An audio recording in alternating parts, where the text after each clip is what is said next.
শামীম হাসান সরকারদের বিচার হয় না। আমার শরীর নিয়ে যে কথাগুলো বলছে 10 মিনিট ধরে, 40 মিনিট আমার সাথে সেক্স করবে, 40 মিনিট আমি তার ঠাপাবো, কতক্ষণ করতে পারে আমি দেখব। এগুলো তো ধর্ষণেরই হুমকি স্বরূপ। বেশ কিছুদিন ধরে বিতর্কিত কর্মকাণ্ড নিয়ে আলোচনার কেন্দ্রে রয়েছেন ছোট পর্দার জনপ্রিয় অভিনেতা শামীম হাসান সরকার।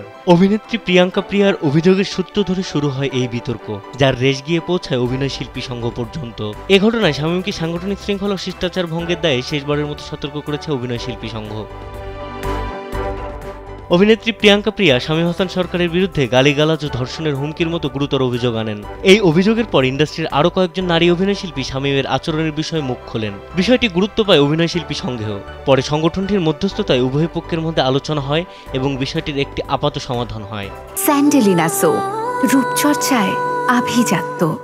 আলোচনার প্রেক্ষিতে শামীম হাসান সরকার তার আচরণের জন্য ক্ষমা চান। এই 10 বছরে চলার পথে শুধু প্রিয়াঙ্কা প্রিয়াই না, কাউকে বিভিন্নভাবে কষ্ট দিয়ে থাকতে পারি আমার বলার কথাতে, তো সেটার জন্য আমি কাজ করব। বৃহস্পতিবার রাতে অভিনয় শিল্পী সংঘ তাদের অফিসিয়াল ফেসবুক পেজে একটি ভিডিও প্রকাশ করেন। সেখানে শামীমকে বলতে শোনা যায়, অভিনেত্রী প্রিয়াঙ্কার সঙ্গে একটি খারাপ অভিজ্ঞতা হয়েছে আমার। আমি বাজে ব্যবহার করেছি, গালিগালাজ করেছি। আজ প্রিয়াঙ্কার সঙ্গে দেখা হয়েছে এবং তার কাছে দুঃখ প্রকাশ করেছি। আমি আমার ভুলের জন্য লজ্জিত।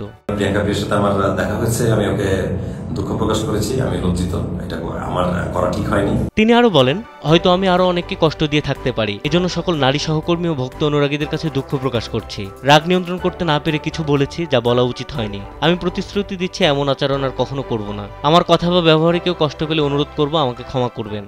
আমি কথা দিচ্ছি যে আমার দ্বারা এরকম আর কখনোই হবে না। অভিনয় শিল্পী সংঘ এক বিবৃতিতে জানায়, যেহেতু শামীম তাদের সদস্য, তাই সংগঠনের শৃঙ্খলা আচরণবিধি লঙ্ঘনের কারণে তাকে শেষবারের মতো সতর্ক করা হয়েছে। ভবিষ্যতে এ ধরনের অভিযোগ প্রমাণিত হলে গণতান্ত্রিক প্রক্রিয়ায় তার সদস্যপদ বাতিল করা হবে বলেও জানানো হয়।